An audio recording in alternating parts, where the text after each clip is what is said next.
G'day mates, welcome back to my YouTube channel. In today's video, I'm going to be talking about EU Trio FNCS. We're less than a week away, and it looks like Salty Towers, not only being the center of the map, is the center of everything for EU right now. Because we have all three of the top tier new teams contesting each other at Salty. Yeah, you heard that right. We have three teams going Salty, and not just any three teams. We have Mongraal, Metro, Benji, Tayson's team, and Aqua's team all going Salty Towers. It is getting ridiculous. I also have to talk about NA West DreamHack because it's been a pretty interesting tournament. We unfortunately had tournament favorites Reed and Arkham not even make grand finals, pretty much straight up purely due to stream sniping. We also had Clix's team also not make finals due to stream sniping, but we did have a ridiculously exciting grand finals nonetheless. We had Wavy, Jacob, and Favs take the win, and they did it on stream. And wait till I show you the way they did it in Game 7. Wavy, Jacob crashed, and it was all down to Game 8,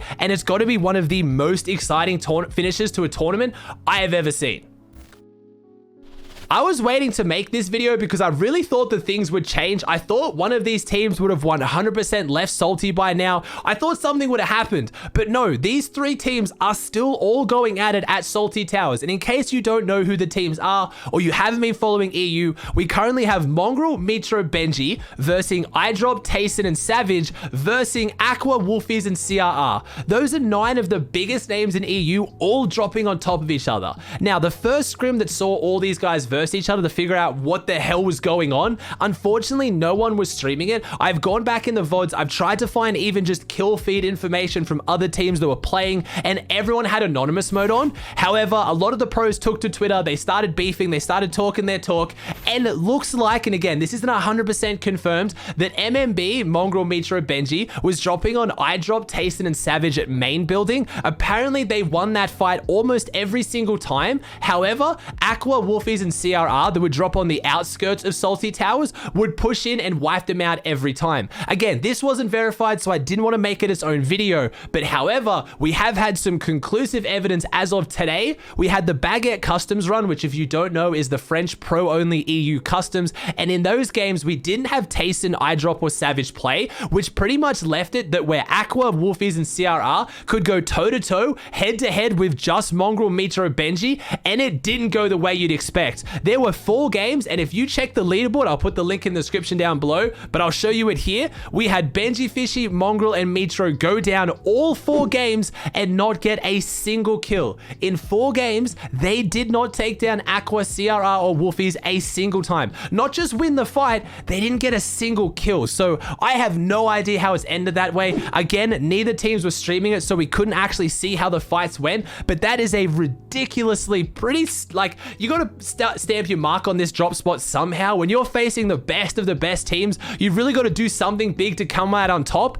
And I mean, 4 out of 4, I know it's not over just yet. Obviously, Benji, Fishy, Mongraal, and Metro are not leaving. If they went there 4 games in a row and 3 of them they'd already died on spawn every time, and they go again the 4th time, I don't think they're leaving. But right now, it is impossible to say that CRR, Wolfies, and Aqua aren't coming out on top.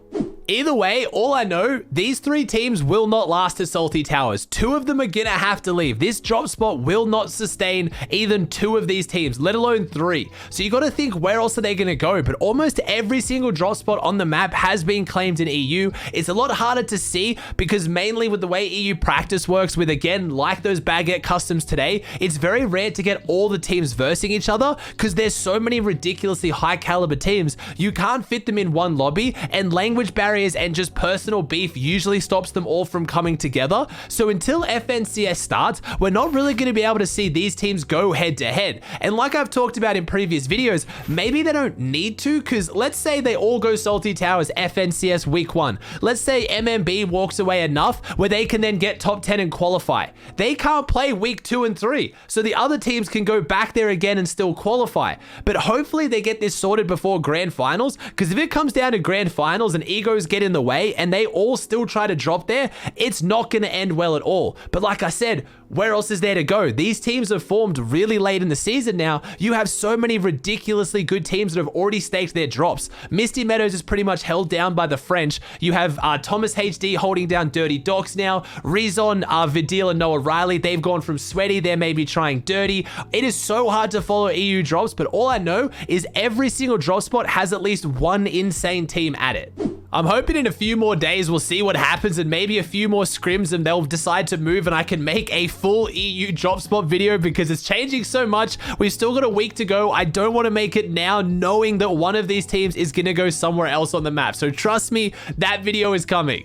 All right, moving on to DreamHack now. We had NA West Duo DreamHack, the last DreamHack we may ever get. I don't think people realize that. After we had EU DreamHack this morning, and now we've had NA West DreamHack, this is the last one. Unless they bring DreamHack back, it's gone. And I'm so sad to see it go because this is one of the most exciting tournaments every single month for multiple regions. I think it's been one of the best additions we've had from a third-party tournament ever, really. And this one was no exception. Even from the semis, we had so much excitement. Like I said, Reed's team, Reed and Arkram, and then also Clix and Avery not even qualifying to the grand finals, both of them having stream snipe issues. Clix's and Avery's wasn't quite as bad as Reed and Arkram's. Clix ended stream. He'd already been streaming for like 14 hours. He said he just wanted to play the last 4 games off stream and really focus up. Unfortunately, he still wasn't able to qualify anyway after having some massive issues at Pleasant Park. Just having a suspicious amount of people drop there, but Reed and Arkram's was the one that really sealed the deal. And I know you guys are probably sick of me harping on about stream sniping. I want to stop talking about it when it stops being such a big problem. We had Reed and Arkram who got stream sniped in their last 4 games 2 times by the exact same team. One time they killed them on spawn and then left the game to kill them again. If that isn't bannable, I don't know what is. That's already against the terms of service that they left their game without playing it out fully, which is what we saw the whole drama with last season with Aqua, and they're stream sniping on top of that. Unless you somehow believe that they killed them one game, decided they'd randomly both leave to drop at the same place again and kill them again. I'll show you the clip. We're crushing behind him. Oh, he's I'm gonna be fucked. He's just spraying me. He's just spraying the mats. I need help. yeah. My boss? I have no mats, bro. It's the same kids. They're just stream sniping nice. And they just have full shield, 2 gas cans and mats like this. Dude, no way we're actually getting stream sniped. Like they're like. No way they backed out. Nah. There's no way they actually backed out. Oh my god, bro. Nah. Wait, is that Beno? It's gotta be Beno, right? I mean, it is. There's no way you're allowed to back out. Fucking. As you can see, they weren't happy about it. Reed took to Twitter as well, as you understandably would. He tweeted out saying, yeah, is it bannable if people kill you off spawn, then back out and stream snipe you again? And then tweeted, yeah, never streaming quals to a tourney again. Waste 4 games to stream snipers, LOL. And like I said in my previous video, this is gonna kill Fortnite. We've had so many people stop streaming tournaments because of this, and unfortunately, it doesn't seem like anything's changing. Clix ended stream with tens of thousands of viewers. Reed ended stream, I think, with 8,000 viewers. It's just, we're losing so much viewership and so much attention on competitive Fortnite because they can't stop it. I know what you're gonna say again, these guys could run delays, and I know Clix has been running delays sometimes in his tournaments. Reed has as well, but unfortunately, it's still not working. They're still having issues, and yeah, they both didn't qualify. But 2 of the names that did qualify into semis, which arguably shouldn't have happened as well, our NA West DreamHack final winners, who I love to death, by the way. I don't want to seem like I'm calling them out and I'm signaling them out, but Favs and Wavy Jacob qualified for the finals with 2 separate teams, split with those teams to then play together in the finals to go on to win, and people really aren't that happy about it, and pretty understandably.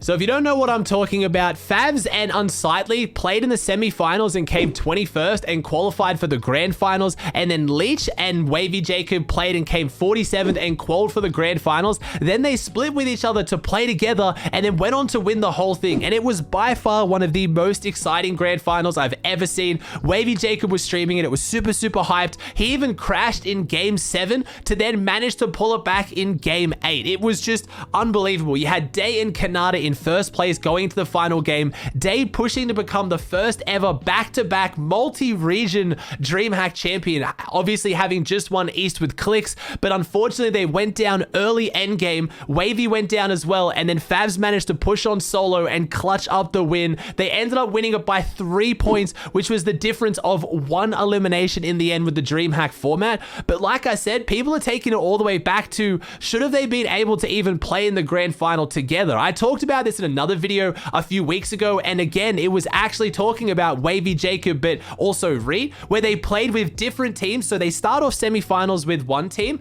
I'm pretty sure it was Reet and Arkram started off together, and then Wavy, Jacob, and Fab started off together. They were struggling in the original few games, so they split with each other, played together, started an hour late, and then both of them managed to qualify for grand finals with each other as separate teams, and then went on to play grand finals with their new teams. They could have in the grand finals, if they wanted to, switch back to their old teams. And I know this was the last DreamHack, so we're not going to see this too often again, but I really feel like this is a rule that needs to be changed. It's pretty much just incentivizing late queuing, but not only late queuing, you just have a friend group who late queue, they start the tournament. Do they drop 20 bombs in their first games? No. Well, let's just take each other's teammates and then go for 20 bombs again in lower skill-based matchmaking lobbies, and then we'll qualify. Again, I'm not calling out any of these guys in particular because they're allowed to do it. Why wouldn't they? And it is entertaining because they're dropping massive games, but I really think Fortnite needs to come out and make a statement or make a rule change on how this works.